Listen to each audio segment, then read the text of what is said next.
యేసు మీరు సూచనలను చూడటం వలన కాదు, కానీ రొట్టెలను భుజించి తృప్తి పొందుట వలననే నన్ను వెతుకుచున్నారని మీతో నిశ్చయముగా చెప్పుచున్నాను. ప్రియమైన తండ్రి, దేవుని యొక్క వాక్యం కొరకు ప్రార్థన చేస్తుంటున్నాము.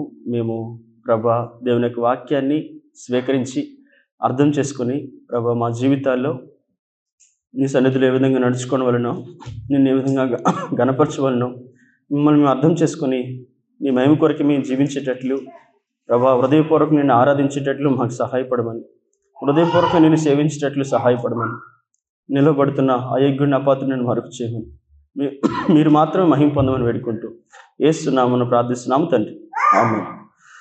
దేవుని యొక్క వాక్యంలో మనం చూస్తూ ఉంటున్నాము. యేసుక్రీస్తు ప్రభు వారు అక్కడ ఏం మాట్లాడారంటే, చూడండి, మీరు నా దగ్గరికి ఎందుకు వస్తున్నారో నాకు తెలుసు,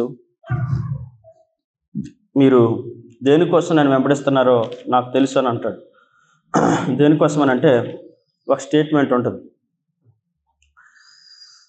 people often focus and miracles అంట rather than the miraculous Jesus. అంటే అద్భుతకరుడైన యేసు ప్రభు కంటే అద్భుతాలు చేసే యేసు ప్రభును ఎక్కువ మంది ఏం చేస్తారంట, ఫోకస్ చేస్తారు. అంటే యేసు ప్రభు చేసే అద్భుతాల మీద దృష్టి పెడతారంట తప్ప అద్భుతకరుడైన యేసు ప్రభు మీద దృష్టి ప్రజలు ఏం చేయారంట, పెట్టరు అనేటువంటి విషయాన్ని మనము గ్రహించాలి. యేసుక్రీస్తు ప్రభు వారు చాలాసార్లు ఈ విషయాన్ని మనకు తెలియజేస్తూ వచ్చారు బైబిల్ గ్రంథంలో. అయితే మనం ఈరోజు కొన్ని విషయాలు చూసుకుందాం. ఆయన అద్భుతాలు చేసేవాడైనా లేకపోతే అద్భుతకరుడా అనేది మనం అర్థం చేసుకోవాలి.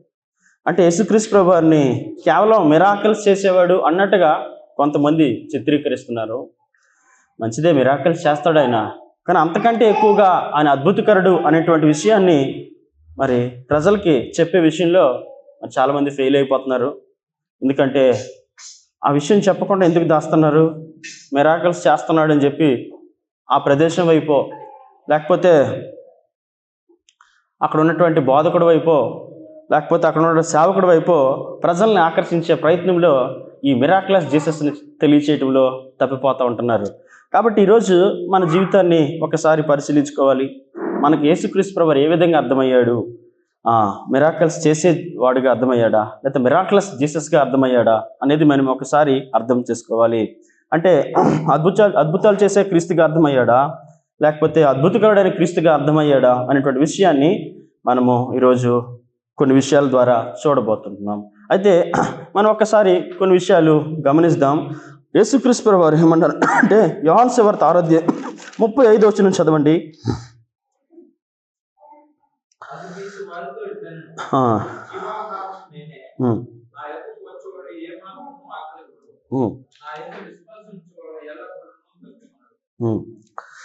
ఇక్కడ ప్రభు ఏమంటాడంటే, జీవాహారం నేనే అంటాడు. I'm the bread of life అని అన్నాడు అనమాట. అంటే జీవాహారం నేను అనే విషయాన్ని చెప్తే ప్రజలు దేనికోసం వెంబడిస్తున్నారు ఆయన్ని? అంతకుముందే ఆయన ఒక మిరాకిల్ చేశాడు, మీ అందరికీ తెలుసు కదా. ఏంటనంటే రొట్టెలు చేపలు, మరి 5 రొట్టెలు 2 చేపలు ఏం చేశాడు ఆయన? దాదాపుగా కొన్ని వేల మందికి పంచాడు. ఆ మిగిలిన కూడా మరి 12 గంపలు ఎత్తినట్లుగా దేవుని యొక్క వాక్యంలో రాయబడింది. పురుషులే 5,000 మంది, ఎంతమంది తిన్నారో మనకు తెలియదు, కానీ పురుషులు మాత్రం 5,000 మందిని లెక్క అని చెప్తూ వచ్చారు. అంటే ప్రజలకు ఏం అర్థమైంది ఇప్పుడు యేసు ప్రభు అంటే ఆయన ఎందుకు వెంబడిస్తున్నారు? ఇక్కడ ఆయన ఒక విషయం చెప్పాడు, సూచనలు చూడటం వల్ల కాదంట, రొట్టెల కొరకు ఆయన వెంబడిస్తున్నారంట. ఏ రొట్టెల కొరకు? భూ సంబంధమైనటువంటి రొట్టెల కొరకు. అంటే ఆయన వెంబడిస్తే మనకి ఉచితంగా ఏమొస్తుంది?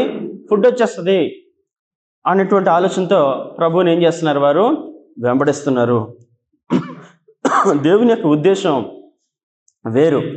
ఆయన తనను అర్థం చేసుకోవడానికి మెస్సియాగా, ప్రభువుగా, రక్షకుడుగా ఆయన దైవత్వాన్ని అర్థం చేసుకొని ఆయన యొక్క ఉద్దేశాన్ని వారు తెలుసుకొని వాళ్ళు రక్షించబడాలని దేవుడు అక్కడక్కడ కొన్ని అద్భుతాలు చేస్తూ వచ్చాడు. కానీ ప్రజలు ఏం చేస్తున్నారు? ఆయన అద్భుతాలను మరలా పెర్ఫామ్ చేయమని అడుగుతూ ఉన్నారు, మరలా అద్భుతాలు చేయమనే కోరుతుంటున్నారు. అంతేకాదు భౌతిక సంబంధమైన అవసరాలు తీర్చడం కోసం క్రీస్తును వెంబడిస్తున్నారు. ఆయన భౌతిక సంబంధమైన అవసరాల కోసం తీర్చడానికి వచ్చాడా, లేకపోతే దానికంటే ఎక్కువగా మన ఆత్మ సంబంధమైన అవసరాలు తీర్చడానికి వచ్చాడా అనేది మనం ఖచ్చితంగా ఈరోజు తెలుసుకోవాల్సినటువంటి వారంగా ఉన్నాము. ప్రజలు చూడండి, ప్రజలు ఎందుకు మిరాకిల్స్ని ఆశిస్తారంటే, మొదట్లో దేవుడు తన గురించి తెలియనప్పుడు దేవుని యొక్క ఉనికి, దేవుని యొక్క శక్తి, దేవుని యొక్క మహిమను తెలుసుకోవడం కోసం కొన్నిసార్లు ప్రజలు అద్భుతాన్ని ఆశిస్తారు. ఓకే, అది మంచిదే. ఆయన శక్తి, ఆయన మహిమ, ఆయన యొక్క ఉనికిని తెలుసుకోవడం కోసం మరి కొన్నిసార్లు ఆశిస్తారు. రెండవదిగా, కానీ ఆయన తెలుసుకున్న తర్వాత అక్కడితో ఆగిపోతారు. ఎక్కడితో? మనలో అద్భుతాల కోసం ఎక్స్పెక్ట్ చేస్తారు తప్ప ఆయన్ని తెలుసుకోవడానికి ఇష్టపడరు. అది చాలా ప్రమాదకరమైనటువంటి సంగతి. ఆయన మనలో విశ్వాసాన్ని పెంపొందించడానికి, తాను ఎవరో గుర్తించడానికి, ఆయనకు ఉద్దేశం మన జీవితంలో తెలుసుకోవడం కోసం ప్రభు అద్భుతాన్ని చేసి ఉండొచ్చు. మన జీవితంలో ఆర్థికపరమైన ఇబ్బందులు కావచ్చు, అనారోగ్యం కావచ్చు, లేకపోతే చదువులో సమస్య అవ్వచ్చు, కుటుంబంలో సమస్య అవ్వచ్చు, లేకపోతే వ్యక్తిగత జీవితంలో సమస్య అవ్వచ్చు. ఏదైనా కానీ దేవుడు నీ జీవితంలో ప్రారంభంలో నీలో విశ్వాసాన్ని మొలిపించడం కోసం ఏదైనా కార్యం చేసి ఉండొచ్చు. కానీ నువ్వు పదే పదే అద్భుతాలు ఎక్స్పెక్ట్ చేయడం కోసం ఆయన నీలో కార్యం చేయలేదు. ఆయనను తెలుసుకోవడం కోసం కార్యం చేశాడు అనేటువంటి విషయాన్ని మనము గుర్తించుకోవాలి. ఒకసారి తన ఉనికిని ఆయన చాటుకున్న తర్వాత తన కార్యం ద్వారా మరలా ఆయన ఉనికిని నువ్వు అనుమానించాల్సిన పని లేదు. ఆయన నీలో కార్యం చేశాడంటే ఖచ్చితంగా నువ్వు ఆరంభంలోనే ఆయన ఉనికిని గుర్తించావు. అయితే అది కొనసాగింప చేయాలి అనేటువంటి విషయాన్ని మనము తెలుసుకోవాలి. అయితే రెండవదిగా, ప్రజలు దేనికోసం వెంబడిస్తాడు? వ్యక్తిగత లాభం కొరకు. అంటే ఈ శారీరకమైన స్వస్థత కావచ్చు, లేదా ఆర్థిక శ్రేయస్సు కావచ్చు, లేదా వ్యక్తిగత సమస్యలకి పరిష్కారం కావచ్చు, ఇలాంటి వాటిని పొందాలని అద్భుతాల కోసం ఎదురు చూస్తారు. మీకు యోహాను సువార్త 6 చెప్పినట్టు వారు ఎందుకు వెంబడించారంటే ఫుడ్ కోసం ప్రభువుని ఏం చేశారంట? వెంబడిస్తూ వచ్చారు. ఒక వ్యక్తి యేసుక్రీస్తు ప్రభు వారిని పరిగెడుతూ ఆయన వెనకాల పరిగెట్టి ఒక మాట అంటాడు, ప్రభు నువ్వు ఎక్కడికి వెళ్తే అక్కడికి వచ్చేస్తాను నేను అని అంటున్నాడు అనమాట. సరే, ఏ ఉద్దేశంతో అన్నాడు? ప్రభు ఏం చెప్పారు చూడండి. లూకాసు వార్త 9వ అధ్యాయము 58 వచ్చి నుంచి చదవండి. 57 నుంచి చదవండి. 57 నుంచి చదువుతాం. వారు ఆ మార్గం వెళ్ళుచుండగా ఒకడు, నువ్వు ఎక్కడికి వెళ్ళినను నీ వెంట వచ్చేదనని ఆయనతో చెప్పెను. అందుకు యేసు, నక్కలకు బొరియలను, ఆకాశ పక్షులకు నివాసములను కలవు గాని మనుష్య కుమారునికి తలవాల్చుకున్నట్టుకైనను స్థలం లేదని అతనితో చెప్పెను. అయితే యేసుక్రీస్తు ప్రభు వారిని ఒక ఆయన వచ్చి ఏమంటాడంటే, ఒక యవనస్తుడు వచ్చి అడుగుతాడు, నేను వెంబడిస్తాను, నువ్వు ఎక్కడికి వెళ్తే అక్కడికి వచ్చేస్తాను అంటే దేనికోసం అంటున్నాడు? ప్రభా నీకోసం నేను ఏదైనా చేసేస్తాను, నీకోసం నేను చావడానికి కూడా సిద్ధము అనేటువంటి దృక్పథంతో, అనేటువంటి ఆలోచనతో అటు మాట్లాడతలేడు. ఏ విధంగా మాట్లాడుతున్నాడంటే, యేసుక్రీస్తు ప్రభు వారితో వెళ్తే మనకి 2 ఫ్రీ. ఏంటంటే లాడ్జింగ్, బోర్డింగ్ ఫ్రీ అనుకున్నాడు. అంటే తినటానికి, ఉండటానికి నాకే సమస్య ఉండదు, అని ఎక్కడుంటే అక్కడ ఉంటాను అని ఫుల్గా రొట్టెలు కూడా అంతమందికి పంచిపెట్టాడు. కాబట్టి నాకు రొట్టెలకు ఎలాంటి మరి డోకా ఉండదు, నో ప్రాబ్లం. కాబట్టి ఆ ఉద్దేశంతో ఏమంటాడంటే వ్యక్తిగత లాభం కొరకు, బతుకు సంబంధమైన అవసరాల కొరకు అతడు ఏం చేశాడంటే మరి ప్రభువుని వెంబడించాలని ఆశ కలిగి ఉన్నాడు. ఇమీడియట్గా యేసుక్రీస్తు ఒక ఆన్సర్ ఇచ్చారు. ఆయన యొక్క ఉద్దేశం కలిగినటువంటి ప్రభు ఇచ్చారంటే ఆన్సర్ మనం చూస్తుంటున్నాము. నక్కలకు బొరియలు ఉన్నాయి, ఆకాశ పక్షులకు ఏమున్నాయంట? నివాసములు ఉన్నాయి. కానీ మనుషు కుమారునికి ఏమి లేదు, తల వాల్చుకునే స్థలము లేదు అనేటువంటి విషయాన్ని మనం దేవుని యొక్క వాక్యంలో చూస్తుంటున్నాం. అలా చెప్పినప్పుడు ఓహో ఈయన దగ్గర లాభం లేదా, అయితే ఈయన మనకు అవసరం లేదు అని చెప్పి వెనక్కి వెళ్ళిపోయాడు. దేనికోసం వచ్చాడు చెప్పండి? దేనికోసం వచ్చాడు? ఏదైనా లాభం దొరుకుతుందని ఆలోచించాడు.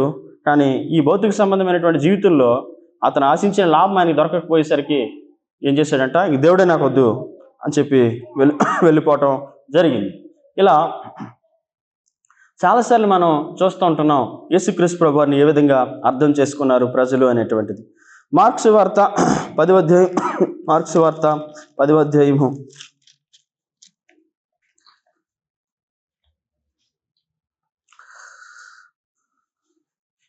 21 వచనం, 21, 22 చదువుకుంటాం. యేసు అతను చూసి, అతను ప్రేమించి, నీ కోట కొదువుగానున్నది, నువ్వు వెళ్ళి నీకు కలిగును అని అమ్మి బీదలకిము, పరలోకమందు నీకు ధనం కలుగును, నువ్వు వచ్చి నన్ను వెంబడించమని చెప్పెను. అతడు మిగులు ఆస్తి గలవాడు గనుక మాటకు ముఖం చిన్నబుచ్చుకొని దుఃఖపడుచు వెళ్ళిపోయాను. యేసుక్రీస్తు ప్రభువుని వెంబడించాలనే ఆశ ఈయనకి కూడా ఉంది, ఒక యవనస్తుడికి, ఒక యవనస్తుడికి ఉంది. కానీ అతని సమస్య ఏంటంటే అతనికి ధనం ఎక్కువ ఉంది, అతని మనసు అంతా ధనం మీదే ఉంది, లోకం మీదనే ఉంది. ఈ ధనం వదులుకోవటం ఆయనకి ఇష్టం లేదు. ఈ లోక సంబంధమైనటువంటి ధనాన్ని, క్షయమైపోయే ధనాన్ని వదులుకోవటం ఆయనకి ఇష్టం లేదు. దానిని ఎక్కువగా ప్రేమిస్తున్నాడు. అది ప్రభువును వెంబడించడానికి అడ్డంగా ఉందన్నమాట. అంటే ధనం ఉండటం తప్పు కాదు, కానీ ధనం మీదే మనసు పెట్టుకోవటం, ధనం అంటే ధనం ఉందనే ఆశతోనే మనం జీవించటం, నా మనసంతా నా ప్రాణమంతా ధనం మీదే ఉండరాదు, అయితే కేవలం భూమి మీద బ్రతకడానికే.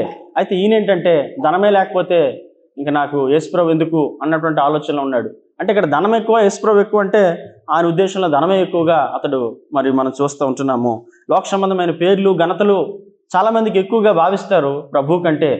కానీ ఇక్కడ చూడండి, ఈరోజు బోధకుల్లో కూడా ఇటువంటి మరి చూస్తున్నాం. ఇటువంటి భయంకరమైనటువంటి ఆలోచన విధానం ఏంటంటే ప్రభు కంటే కూడా ధనాన్ని ఆశించడమో, లేకపోతే పేరు ప్రఖ్యాతులను ఆశించటమో మనము ఈరోజు చూస్తూ ఉంటున్నాము. అయితే యోధ యవనస్తుడు కూడా ప్రభు చెప్పిన మాటను జీర్ణించుకోలేక ఏం చేశాడంటే, అతను మిగిలి ఆస్తి గలవాడు కనుక ఆ మాటకు ముఖం చిన్నబుచ్చుకొని దుఃఖపడిచి వెళ్ళిపోయిను. అదనమాట. సో అతడు దుఃఖపడిచి ఏం చేశాడు, వెళ్ళిపోయినాడు. ప్రభా, నీకంటే నాకు ధనం ఎక్కువ కాదు, ఈ లోకం ఏది ఎక్కువ కాదు అనే ఆలోచన విధానం కంటే ప్రభు ఎందుకు, నాకు పెద్దగా అవసరమే ఉంది, ధనమే నాకు ప్రాముఖ్యం అన్నట్టుగా అతడు వెళ్ళిపోతూ వచ్చాడు. అంటే మనం దీన్ని ఏ విధంగా అర్థం చేసుకోవాలంటే, లోకంలో ఉన్న వాటిని, భౌతిక సంబంధం అవసరాలే, లేకపోతే భౌతిక సంబంధమైనటువంటి వస్తువులే, సంపదనే మనకు ప్రాముఖ్యంగా మనం జీవించరాదు. మనం దేని వల్ల జీవిస్తున్నాం? మనుషుడు రొట్టె వలన కాదు, కానీ దేని వల్ల జీవిస్తున్నాడు? దేవుని యొక్క మాట వలన మనం చలిస్తున్నాం, జీవిస్తున్నాం అనేటువంటి విషయాన్ని మనం గ్రహించాలి. అతడికి భవిష్యత్తు పైన దూరదృష్టి లేదు, భవిష్యత్తు పైన అతడికి ఆలోచన లేదు, రాబోయే జీవితం పట్ల అతడికి ఎలాంటి ఆలోచన లేని కారణాన్ని బట్టి వెంటనే క్రీస్తుని అతడు వదిలేసుకోవటం జరిగింది. అయితే చాలామంది చాలా రకాలుగా మనం చూస్తుంటున్నాం. పాత నిబంధనల కాలంలో ఇశ్రాయేలు కూడా మోషే చేసినటువంటి అద్భుతాలు చూసినప్పటికీ ఏం చేశారంట, మరలా దేవుని యందు వారు ఏముంచలేదంట, నమ్మిక ఉంచలేదు. అంతేకాదు పలుమార్లు దేవుని మీద లేకపోతే మోషే మీద సనుక్కున్నట్లుగా దేవుని యొక్క వాక్యాలు మనం చూస్తుంటున్నాము. దేవుని యొక్క కార్యాలు వారు కన్నులారా చూసినప్పటికీ వారికి ఏం లేదు, వారి హృదయం ఏమైపోయింది, కఠినమైపోతూ వచ్చిందని దేవుని యొక్క వాక్యము చెబుతూ ఉంది. కాబట్టి చూడండి, నిర్గమకాండము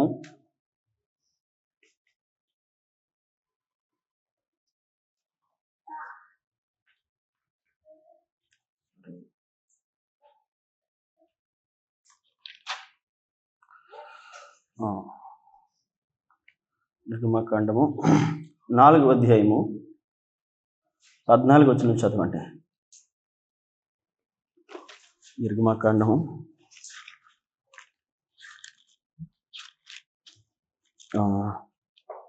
ఆయన మోషే మీద కోప్పడి, లేవీయుడగు నీ అన్నయ్యన అహరోను లేడా? అతడు బావుగా మాట్లాడగలడని నేను ఎరుగుదును. ఇదిగో అతడు నేను ఎదుర్కొని వచ్చున్నాడు. అతడు నిన్ను చూసి తన హృదయంను సంతోషించును. అయితే మోషే కూడా ప్రారంభంలో ఏమయ్యాడంటే, మండుచున్న పదను చూశాడు కదా. మనం 4 కొన్ని వచనాలు చూస్తే ఆ మండుచున్న పదను చూశాడు. పదవి కాలిపోలేదు, కానీ అక్కడ అగ్ని అయితే రావటం చూశాడు. అతడు మిరాకిల్ చూసినప్పటికీ వెంటనే అతను ఏమొచ్చింది, మరలా అవిశ్వాసం రావటం దేవుని యొక్క వాక్యాలు మనం చూస్తుంటున్నాం. మరలా ఏమంటాడంటే, నేను మాట్లాడలేను అంటాడు. అప్పుడే దేవుని యొక్క కార్యాన్ని చూసి వెంటనే ఏమంటాడు, మరలా నేను మాట్లాడలేను అనేటువంటి విషయాన్ని వ్యక్తీకరిస్తాడు. అయితే మరలా అతడు విశ్వాసంలో చాలా ఉన్నతమైన స్థాయికి వెళ్ళాడు.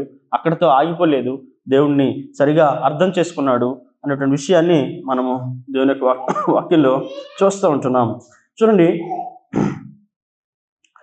దేవుని యొక్క వాక్యంలో నుంచి ఇంకొక భాగాన్ని మనము చూసినట్లయితే చూడండి, 78వ కీర్తన 12వ వచనం.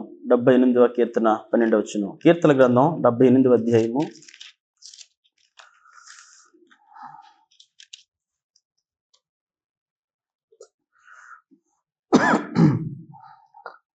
'ఐగుప్తు దేశంలోని సోయను క్షేత్రమందు వారి పితరులు చూస్తుండగా ఆయన ఆశ్చర్య కార్యములను చేసెను.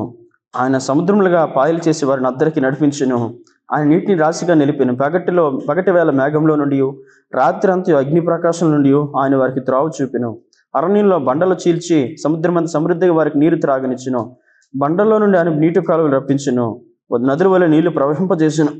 ఆయనను వారు ఆయనకు విరోధంగా ఇంకనూ పాపం చేస్తూనే వచ్చిరి. అడవిలో మహోన్నతుని మీద తిరుగుబడిరి.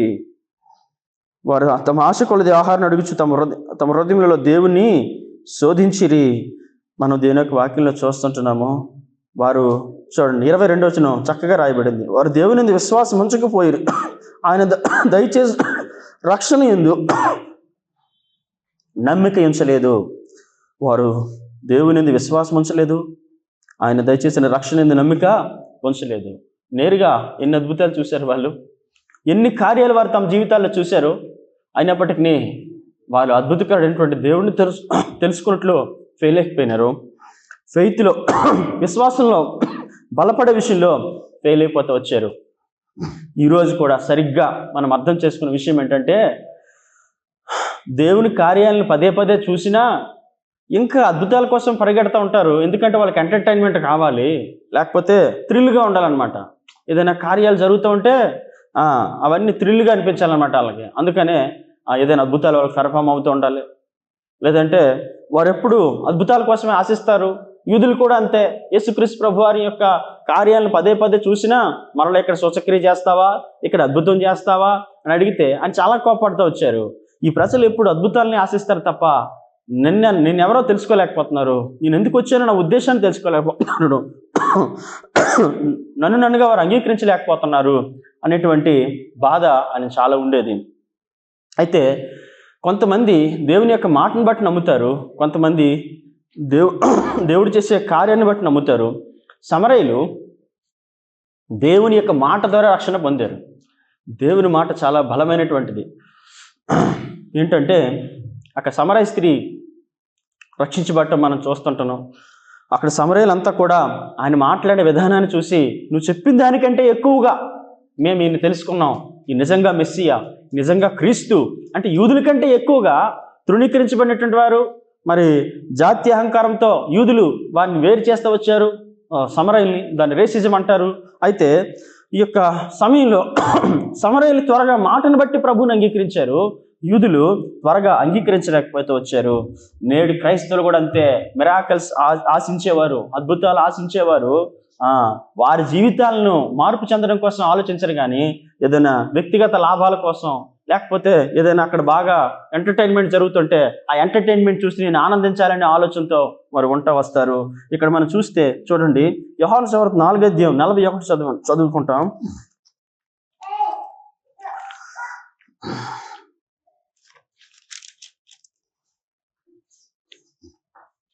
ఆయన మాటలు వినినందున ఇంకొను అనేకులు నమ్మి ఆ స్త్రీని చూసి, ఇక మీదట నువ్వు చెప్పిన మాటను బట్టి కాక మా మట్టుకు మేము విని ఈయన నిజముగా లోకరక్షకుడని తెలుసుకుని నమ్ముచున్నామనేది ఏమన్నారు?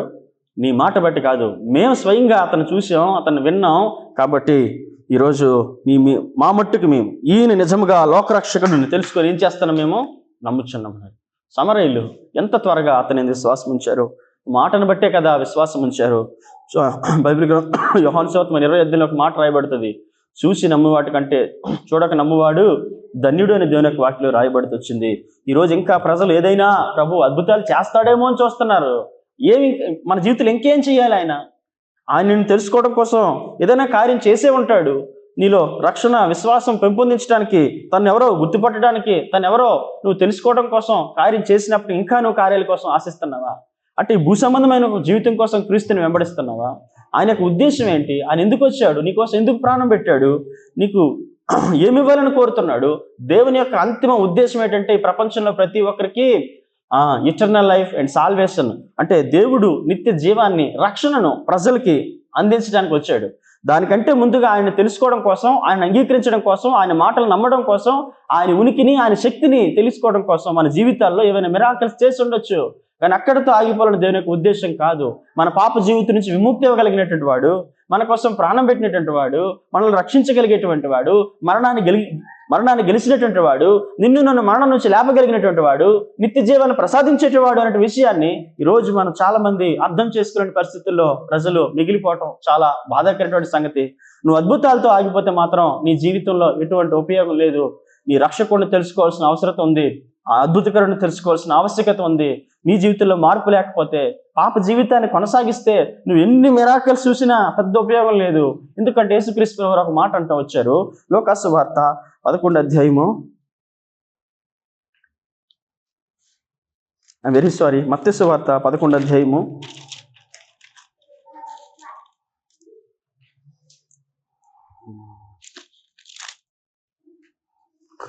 21 వచనం చదువుకుంటాను.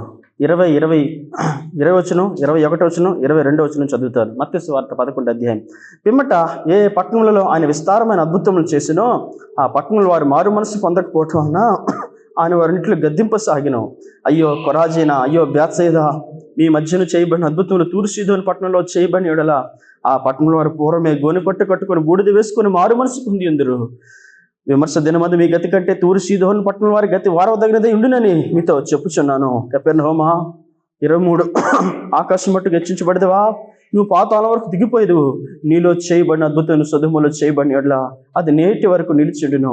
విమర్శ దినమందు నీ గతి కంటే సొదొమ దేశపు వారి గతి వారవ తగినదై ఉండునని మీతో చెప్పుచున్నాను. నేను దేని యొక్క వాక్యం ఎంత స్పష్టంగా యేసుక్రీస్తు ప్రభువారు తెలియజేస్తున్నారు. వారు ఎన్నో మిరాకిల్స్ చేశారు, ఎన్నో మిరాకిల్స్ చూస్తూ వచ్చారు. ప్రభు యేసుక్రీస్తు వారి యొక్క మిరాకిల్స్ స్వయంగా వారు చూశారు. పదే మిరాకిల్స్ని ఆశించారు తప్ప మారు మనసు పొందలేదు. ప్రభు యొక్క ఉద్దేశం ఏంటంటే మనం మారు మనసు పొందాలి, రక్షణ పొందాలి, రెపెంట్ అవ్వాలి, అతడు ఎవరో మనం తెలుసుకోవాలి అనే ఉద్దేశంతో వారి మధ్య చేసినప్పటికీ వారు మార్పు హృదయములతో, కఠినమైన హృదయములతో వారు అలా ఉండిపోవటం జరిగినట్లుగా దేవుని యొక్క వాక్యాలు మనం చూస్తూ ఉంటున్నాం. దేవుని యొక్క ఉద్దేశం ఏంటంటే ఇక్కడ మనకేం అర్థమవుతుంది, ఆయన అంతిమ ఉద్దేశం ఏం అర్థమవుతుందంటే మారు మనసు పొందాలి, రక్షణ పొందాలి, ప్రభుని తెలుసుకోవాలి, పాపాన్ని విడిచిపెట్టాలి, లోకానికి వేరవ్వాలి, ఆయనకి సమీపంగా జీవించాలి, పరిశుద్ధులం కావాలి, నిత్య జీవానికి పాత్రులం కావాలి. అది ఆయన అంతిమ ఉద్దేశం. అందుకోసమే ఆయన వచ్చి ప్రాణం పెట్టాడు, అని తిరిగి లేచాడు. అది సజీవమైనటువంటి చరిత్ర. It's a living history. మరి ఇప్పుడు మనం చూడొచ్చు, దేవుని యొక్క వాక్యంలోనే కాకుండా, బైబిల్ గ్రంథంలో కాకుండా, యూదులు మాత్రమే కాకుండా యూదేతరులు సైతం ఆయన చరిత్రను రాస్తా వచ్చారు. ఆయన సమాధి నేడు ఖాళీగా ఉంటాం మనం చూస్తున్నాం. ఆయన మరణం నీకోసం ప్రాణం పెట్టాడు. ఇంకేం ఆశిస్తున్నాం ఆయన దగ్గర నుంచి మనం? కాబట్టి మనము ఈ విషయాన్ని మనం గమనించాలి, ఈ విషయాన్ని మనం గ్రహించాలి. చాలామందికి అక్కడ తాగిపోవటం చాలా బాధాకరమైనటువంటి సంగతి. ఎక్కడ తాగిపోతున్నారు చెప్పండి? ఎక్కడితో? మిరాకిల్స్తో అక్కడితో ఆగిపోతూ వస్తున్నారు. మిరాకిల్స్ ప్రభు చేశాడు, స్వయంగానే చేశాడు. కానీ కొన్నిసార్లు ఆయన ఎక్కడ చెప్పుకోవడానికి ఇష్టపడతలేడు. ఎందుకో తెలుసా? కొన్నిసార్లు ఏదైనా ఎవరి జీవితంలో కార్యం చేసినా ఎవరికి చెప్పొద్దని చెప్పాడు. ఎందుకో తెలుసా?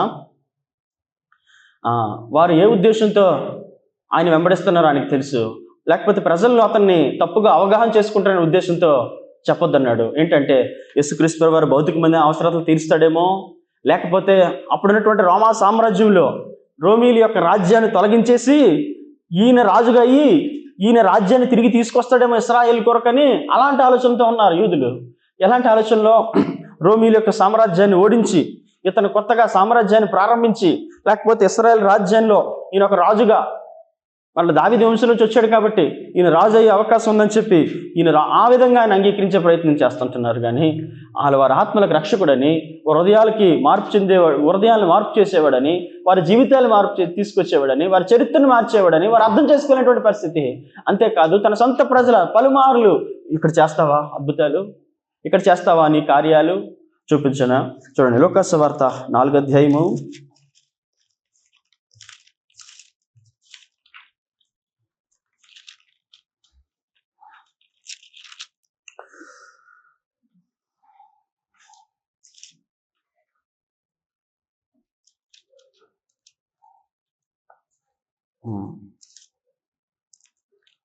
23వ వచనం చదువుతాను. ఆయన వారిని చూసి, వైద్యుడా నిన్ను నువ్వే స్వస్థపరచుకొనుము అను సామెత చెప్పి, కపెర్నహూములో ఏ కార్యములు నువ్వు చేస్తావని మేము వింటుమో ఆ కార్యములు ఈ నీ స్వదేశమందు నువ్వు చేయమని మీరు నాతో నిత్యముగా చెప్పుదురను. ప్రభు ఏమంటున్నాడు చెప్పండి? అయితే ఆయన నజరేతుకు వచ్చాడు విశ్రాంతి దినాన. ఆయన ఎక్కడ పెరిగాడు? నజరేతులో పెరిగాడు. అక్కడ దేవుని యొక్క వాక్యాన్ని చదివాడు, నెరవేర్చబడింది అన్నాడు. వాళ్ళకి వాక్యం కంటే ప్రమాణంగా ఈ వినికిడిలో అది నెరవేరబడింది.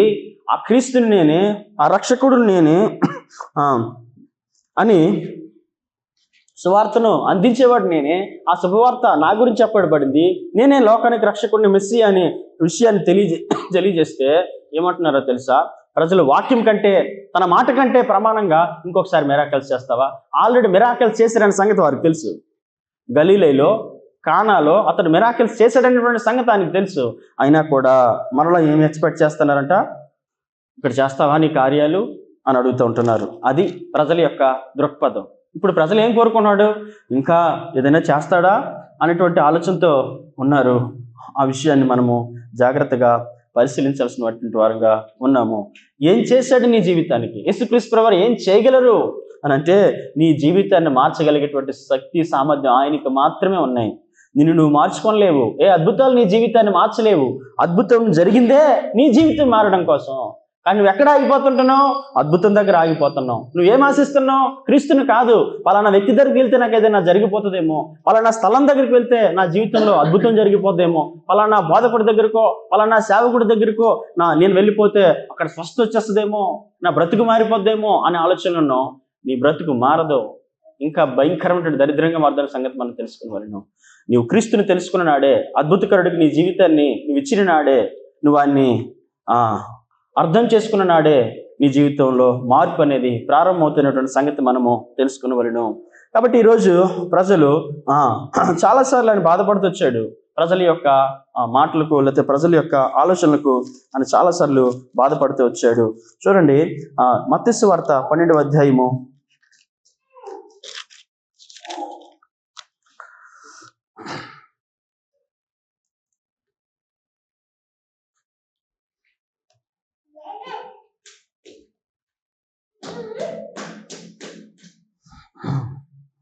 38 నుంచి చదువుతాను. 38 నుంచి. అప్పుడు శాస్త్రులలోను పరిచయులలోను కొందరు బోధకుడా, నీ వలన ఒక శోచక్రియ చూడగోరుచున్నామని ఆయనతో చెప్పగా ఆయన ఎట్లనెను. వీళ్ళు ఏ ఉద్దేశంతో మాట్లాడారు తెలుసా? యేసుక్రీస్తు ప్రభువారిని ఆయన యొక్క శక్తిని పరీక్షించడం కోసం, అతన్ని శోధించడం కోసం, లేకపోతే అతను ఏమీ చేయలేడేమో అనేటువంటి ఆలోచనతో, ఇతను అడిగిందలా చేయలేకపోతున్నాడు కాబట్టి దేవుడు కాదు అని ప్రజలకి చెప్పడానికి బహుశా కాబోలు ఏమంటున్నారంటే, ఇక్కడ కూడా శోచక్రియ చేస్తావా అనేటువంటి వాళ్ళ హృదయం కాఠిన్యాన్ని ఆయన ఎరుగుదును, వాళ్ళ హృదయం యొక్క కఠినత్వాన్ని ప్రభు ఎరుగును. అందుకని ఏం చెప్పాడు తెలుసా? ఏమని వారిని సంబోధించాడో తెలుసా? చూడండి, వ్యభిచారులైన 39, వ్యభిచారులైన చెడ్డతరం వారి సూచక్రియ అడుగుచున్నారు. ప్రవక్తని యోనాను గురించిన సూచక్రియ కానీ మరి ఏ సూచక్రియ అయినను వారికి అనుగ్రహింపడదు. యోనా 3 రాత్రింబగలు తిమింగలం కడుపులో ఎలాగుండును, అలాగే మనిషి కుమారుడు 3 రాత్రింబగలు భూగర్భంలో ఉండును. నీనివే వారు యోనా ప్రకటన విని మారు మనసు పొందిరు గనుక విమర్శ సమయమందు నీనివే వారు ఈ తరం వారితో నిలువబడి వారి మీద నేరస్థాపన చేతురు. ఇదిగో యోనా కంటే గొప్పవాడు ఇక్కడ ఉన్నాడు. అక్కడ విషయాన్ని చాలా స్పష్టంగా చెప్పాడు. యోనా కంటే గొప్పవాడు ఇక్కడ ఉన్నాడు. యోనా 3 రోజులు తిమింగ కడుపులో ఎలా ఉన్నాడో మనిషి కుమారుడు ఎక్కడ ఉంటాడని చెప్పారు? భూగర్భంలో. ఒక భక్తుడు ఏమన్నాడో తెలుసా? ఈ యొక్క యూదులు లేకపోతే ఇక్కడ పరిచయులు కానీ శాస్త్రులు ఎంతటి భయంకరమైన పరిస్థితుల్లో ఆలోచించారంటే, ఇక్కడ యేసుక్రీస్తు ప్రభువారు ఏ రకమైనటువంటి సూచన చెప్పారో తెలుసా? చాలా అద్భుతమైనటువంటి సూచన చెప్పారు. ఏంటంటే, నేను మరణాన్ని గెలుస్తాను, పునరుద్ధానం గురించి చెప్పాడు. ఆయన యొక్క పునరుద్ధానం గురించి. నేను ప్రపంచంలో ఇంకెవడు మరణాన్ని గెలవలేదు కదా, నేను దేవుణ్ణి అని మీరు తెలుసుకోవాలంటే నేను మరణాన్ని గెలుస్తాను, 3వ దినాన్ని నేను లేస్తాను అనే విషయాన్ని ఇక్కడ తెలియజేశాడు. అంతకంటే గొప్ప అద్భుతం ఏం కావాలి? ఈ ప్రపంచ చరిత్రలో ఎవడు మరణాన్ని గెలవలే. ప్రజలందరూ ఏం కోరుకుంటారంటే ఏదైనా సెన్సేషనల్ గా జరిగిపోవాలన్నమాట. ఎక్స్ట్రాడినరీగా అసాధారణమైన సంఘటన జరగాలి, లేకపోతే ఒక పెద్ద సెన్సేషనల్ గా ఏదైనా జరుగుతూ ఉండాలి. అలాంటి వాటిని మనం మిరాకిల్స్ చూస్తూ ఉండాలి. అదే ఆలోచన. హేరోదుకి అదే ఆలోచన, యూదులకి అదే ఆలోచన, ఇప్పుడు కొంతమంది ప్రజల్లో కూడా అదే ఆలోచన. ఏదైనా దేవుడు సెన్సేషనల్ గా చేసేలా. ఆయన పెద్ద సెన్సేషన్ ఏంటంటే, పెద్ద అద్భుతం ఏంటంటే, ఆయన పెద్ద చేసే అద్భుతం ఏంటంటే ఆయన మరణాన్ని గెలిచాడు, నీ కోసం ప్రాణం ఇచ్చాడు. నీ జీవితం మార్పు చెందాలని కోరుతున్నాడు. ఆయన నీ జీవితం మార్పులోకి రావాలని కోరుతున్నాడు. వారు మారు మనసు పొందకపోవడం చూసాను చాలా బాధపడుతూ వచ్చాడు. కాబట్టి ఇక్కడ రొట్టెల కోసమో, భూ సంబంధమైన వాటి కోసమో, బతుకు సంబంధమైన వాటి కోసమో మనం వెంబడించక్కర్లేదు. ఆయన వాటిని ఇవ్వగలడు, వాటిని చేయగలడు. కాబట్టి వాటి కోసం కాదు, ఆయనను మనం హృదయపూర్వకంగా మనం ఆయన్ని ఆశించి మనం ఆయన లోపలికి వెళ్ళాలని దేవుని యొక్క వాక్యము చెబుతుంది. మనం ఆయన్ని అంగీకరించి మన జీవితంలో మార్పు పొందాలని ప్రభు కోరుతూ ఉంటున్నాడు అనేది మన జీవితాల్లో మనం ఖచ్చితంగా తెలుసుకోవాల్సినటువంటి వారంగా ఉంటున్నాం. కాబట్టి ఈరోజు ఏ రకంగా ప్రభు మనకు అర్థమయ్యాడు, ఏ రకంగా మనకు ప్రభు మనం తెలుసుకుంటూ వచ్చాం. కాబట్టి ఈ విషయాన్ని మనం ఒకసారి ఆలోచించాలి. యేసుక్రీస్తు ప్రభువారిని ఏ విధంగా మనం అర్థం చేసుకోవాలి, ఏ విధంగా మనం అతన్ని అర్థం చేసుకోవాలి? మిరాకిల్స్ చేసే జీసస్గా ఉన్నాడా, మిరాక్యులస్ జీసస్గా ఉన్నాడా అనేది మనం ఒకసారి ఆలోచించాలి. మనము ఏ రకమైనటువంటి ఆలోచన విధానంతో మనం ప్రభుని ఈరోజు వెంబడిస్తున్నాం? ఈరోజు ఆ క్రీస్తుని బట్టి డ్రగ్గిస్టులు, లేకపోతే భయంకరమైన రేపిస్టులు, హంతకులు, మోసగాళ్ళు, క్రైమ్స్ చేసేవారు, భయంకరమైన పాపంలో జీవించేవారు, భయంకరమైన వ్యభిచారంలో జీవించేవారు, లోకంలో శాపంలో, మోసంలో, అన్యాయంలో జీవించేటివారు ప్రభువుని బట్టి మారారు. ఎందుకంటే వాళ్ళు అద్భుతకరుని తెలుసుకున్నారు. మనం ఇంకా మార్పు చెందలేదా? ఇంకా మిరాకిల్స్ కోసమే పరిగెడతా ఉంటున్నామా? అలా అయితే మనకి ఇంకా ప్రభు అర్థం కాలేదు, ప్రభుని మనం అర్థం చేసుకోలేదు అనేటువంటి విషయాన్ని మనం తెలుసుకోవాలి. అతడిని మన పాపాన్ని క్షమించడానికి వచ్చాడు, నిత్య జీవాన్ని ఇవ్వడానికి వచ్చాడు, మనల్ని మోక్షంలోకి నడిపించడానికి వచ్చాడు, గొప్ప రక్షణ కలుగు చేయడానికి వచ్చాడు, పడిపోయిన పాప ప్రపంచాన్ని మనల్ని రక్షించడానికి వచ్చాడు. ఆయనను తెలుసుకోవడం కోసం, ఆయన అర్థం చేసుకోవడం కోసం ఆయన మన జీవితంలో చిన్న చిన్న అద్భుతాలు చేసి ఉండొచ్చు, లేకపోతే గొప్ప కార్యమే మన జీవితంలో చేసి ఉండొచ్చు. ఇక పదే పదే అద్భుతాల కోసం మనం వెంపర్లాడక్కర్లేదన్న సంగతిని మనం తెలుసుకునేవాళ్ళను. అద్భుతకరణ మనం వెంబడించాలని దేవుని యొక్క వాక్యము సెలవిస్తూ ఉందని మన సంగతి మనం గ్రహించాల్సిన వారిగా ఉంటున్నాము. కాబట్టి ఏ విధంగా మనకి యేసుక్రీస్తు ప్రభువు వారు అర్థమయ్యారు, ఎంతవరకు మనం అర్థం చేసుకుంటూ వచ్చాం?